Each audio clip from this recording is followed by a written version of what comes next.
Hello guys, जय हिंद। कैसे हैं आप सभी? जो भी सीटेट में सीटेट 2025 जो आने वाला है, जुलाई में जिसका एग्ज़ाम होने वाला है, उसके लिए जो भी लैंग्वेज के रूप में संस्कृत को लेना चाह रहे हैं, उन सभी के लिए मैं प्रीवियस ईयर क्वेश्चन पेपर लेके आया हूँ, ताकि आप देख लें कि संस्कृत में क्वेश्चन पूछा कैसे जाता है। भाषा 1 के रूप में यदि आप हिंदी ले रहे हैं या इंग्लिश ले रहे हैं, तो भाषा 2 के रूप में आपको एक कोई ना कोई लैंग्वेज लेना है। यदि आप संस्कृत या हिंदी या इंग्लिश में से यदि संस्कृत ले रहे हैं, तो उन सभी के लिए सेशन है, बेहद महत्वपूर्ण सेशन है। तो नमस्कार, मेरा नाम है विवेक पांडे और आप देखना शुरू कर चुके हैं टुडे एग्जाम स्टडी का यूट्यूब प्लेटफॉर्म। फ्रेंड्स, यदि आप इस चैनल पर नए हैं तो चैनल को सब्सक्राइब कर लें। सीटेट से रिलेटेड वीडियो और टीचिंग एग्जाम से रिलेटेड वीडियो आपको यहाँ देखने को मिलेंगे। जो भी टीचिंग से रिलेटेड कोई भी जॉब, कोई भी नोटिफिकेशन आता है, तो आपको यहाँ पे तुरंत वीडियो के माध्यम से देखने को मिलेंगे। चलिए सेशन शुरू करते हैं। देखते हैं आज का जो प्रीवियस ईयर पेपर है, वो है दिसंबर 2024 का जो आपका एग्ज़ाम हुआ है, वही पेपर 1 का भाषा 1 के रूप में संस्कृत का प्रीवियस ईयर है। आइए देखते हैं। देखिए, पेपर 1 है, भाषा 1 के रूप में जिन्होंने भी संस्कृत लिया था, उनका ये पेपर है। सीटेट 2024 का प्रीवियस ईयर पेपर है। और आप में भी जो भाषा संस्कृत के रूप में लेना चाहते हैं, उन सभी के लिए मोस्ट इम्पोर्टेंट क्वेश्चन पेपर होने वाला है। चाहे आप भाषा 2 में संस्कृत लेना चाहते हो, चाहे पेपर 2 में लेना चाहते हो, सभी के लिए बेहद महत्वपूर्ण है। एक गद्यांश है और ये गद्यांश 91 से 99 तक के जितने क्वेश्चन हैं, ये सभी इस गद्यांश से हैं। ठीक है, क्वेश्चन आइए देखते हैं। क्वेश्चन कह रहा है, केचित् पुरुषाः परोपकाराय कस्य निर्माणं न कुर्वन्ति। ठीक है ना? केचित् पुरुषाः परोपकाराय कस्य निर्माणं, किसका निर्माण नहीं करते हैं? कोई पुरुष परोपकार के लिए किसका निर्माण नहीं करते हैं? तो आपने पढ़ा, इस गद्यांश में जब आप पढ़ेंगे तो आप पाएंगे कि इसमें लिखा है धर्मशाला का निर्माण करते हैं, कूप का निर्माण करते हैं और पाठशाला का निर्माण करते हैं, लेकिन कारागार का निर्माण नहीं करते हैं। तो राइट आंसर आपका कारागार होगा। आइए नेक्स्ट क्वेश्चन देखते हैं। देखिए नेक्स्ट क्वेश्चन, निकृंत्य इत्यस्मिन् पदे कः प्रत्ययः वर्तते। तो आप जब पढ़ेंगे, प्रत्यय पढ़ेंगे, तो इसमें आप देखेंगे निकृंत्य में लियप प्रत्यय है, यानी ऑप्शन नंबर 4 राइट आंसर है। ठीक है, चलिए क्वेश्चन नंबर 93, मेघा परोपकारायैव डैश वर्षन्ति। मेघा, जो बादल होते हैं, वो परोपकार के लिए ही, दूसरे के उपकार के लिए ही स्वजलम वर्षन्ति, अपने जल को बरसाते हैं। जब आप गद्यांश में देखेंगे तो आप यही आंसर पाएंगे। ठीक है, चलिए नेक्स्ट क्वेश्चन हम देखते हैं। तो 93 का ऑप्शन नंबर 1 ठीक है। चलिए नेक्स्ट देखते हैं। संसारे केचन पुरुषा डैश परान निघ्नन्ति। संसार के कुछ पुरुष, ठीक है, किस चीज के लिए दूसरे का निघ्नन्ति मतलब मार डालते हैं, नुकसान पहुंचाते हैं, हनन करते हैं। तो संसारे, इस संसार के कुछ पुरुष ऐसे हैं जो स्वार्थाय, अपने हित के लिए, अपने स्वार्थ के लिए दूसरों को मार डालते हैं। तो राइट आंसर 94 का 2 है। ठीक है ना? चले क्वेश्चन नंबर 95 कह रहा है, के जनाः सर्वजन हितो रताः भवन्ति। वे कौन लोग हैं जो सभी लोगों के कल्याण के लिए समर्पित हैं, यानी सबका कल्याण चाहते हैं? ऐसे कौन लोग हैं? ठीक है, ऐसे कौन लोग हैं जो सबका रताः भवन्ति, कल्याण चाहते हैं? तो ऐसे परोपकारिणः, आप पढ़ेंगे गद्यांश तो उसमें पाएंगे। तो आंसर इसका 2 सही है। ठीक है ना? नेक्स्ट क्वेश्चन देखते हैं। देवानां हिताय कः स्वीयानि अस्थिनि ददौ।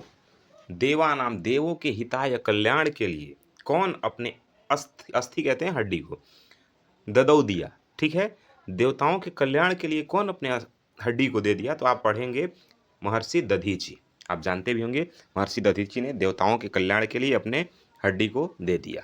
ठीक है ना, दान दे दिया। चलिए नेक्स्ट क्वेश्चन देखते हैं। कः गुणः सर्वजनेषु न दृश्यते। कौन सा गुण सभी लोगों में नहीं देखा जाता? तो आप जानते हैं कि परोपकार का गुण सब में नहीं देखा जाता। एक कुछ कुछ ही लोग होते हैं जिनमें परोपकार का, दूसरे के ऊपर उपकार का भावना हो, दूसरे के लिए कुछ करने का भावना हो। ठीक है, चलिए नेक्स्ट क्वेश्चन हम देखते हैं। क्वेश्चन नंबर है 98, पूछ रहा है, उन्नति ही इत्यस्मिन् पदे कः प्रत्ययः वर्तते। ठीक है, क्वेश्चन नंबर है 98 पूछ रहा है, उन्नति में कौन सा प्रत्यय है? तो आप पढ़े होंगे प्रत्यय तो जानते होंगे 3 प्रत्यय है। ऑप्शन नंबर 2 सही है। क्वेश्चन नंबर 99, परोपकारेण जने सुखः गुणस्य विकासो न भवति। ठीक है, कह रहा है, क्वेश्चन कह रहा है कि परोपकार करने वाले लोगों में किस गुण का विकास नहीं होता है, किस चीज़ का विकास नहीं होता है उनमें कभी भी। तो क्रोध का विकास उनमें कभी भी नहीं होता है। जो दूसरे पे उपकार करते हैं, जो दूसरे की मदद करते हैं, उनमें क्रोध कभी भी उत्पन्न नहीं होता है। ठीक है ना। चलिए नेक्स्ट क्वेश्चन अब देखेंगे। अब यहाँ से पद्यांश आपका चालू हो जाएगा। आपने ऊपर गद्यांश देखा, नीचे पद्यांश 100 से लेके 105 तक के क्वेश्चन पद्यांश के हैं और इसका जवाब आपको देना है। इसी में से छांट के आपको इसका उत्तर बताना है। ठीक है, तो आप इसको एक बार पढ़ लीजिएगा। उद्योगे नास्ति दारिद्र्यम जपतो नास्ति पातकम मौने न कलहो नास्ति नास्ति जागरिते भयम।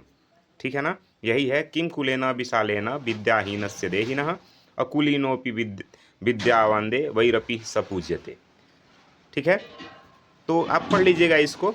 यस्मिन् देशे न सम्मानो न वर्तिन न च बांधवाः न च विद्यागमोप्यस्ति न तत्र दिवसम वसेत। एक बार आप पढ़ लीजिएगा, इसका उत्तर हम करते हैं। कह रहा है कि वांचक मित्रस्य तुलना केन सह कृता। एक धोखेबाज मित्र की तुलना किससे की जाती है। तो ऐसे जो धोखेबाज दोस्त होते हैं उनकी तुलना पयोमुख वृषकुंभ के समान की गई है। इसमें ये लिखा है ना कि वर्जय तादृशम मित्रम वृषकुंभम पयोमुखम। मतलब एक ऐसे घड़े के समान वो दोस्त होते हैं जिसके नीचे तो विष भरा होता है लेकिन ऊपर पयः यानी दूध ढका हो। ठीक है, अंदर जहर है लेकिन ऊपर से दूध है। सामने से दिखा रहे हैं कि हम अच्छे हैं पर भीतर उनके जहर है। तो ऐसे मित्र पयोमुख वृषकुंभ के बराबर होते हैं। अकुलीनोपि अकुलीनोपि कह जनः देव ही पूज्यते। क्वेश्चन नंबर 101 है। आप इसमें देखेंगे कि पूछ रहा है कि ऐसे कुल से रहित लोग, ऐसे कौन से लोग हैं जिसकी पूजा देवता भी करते हैं। जन ही देव ही पूज्यते, ऐसे लोगों की पूजा देवता भी करते हैं। ऐसे कौन से लोग हैं जो कुल से रहित होने के बाद भी उनकी पूजा देवता करते हैं।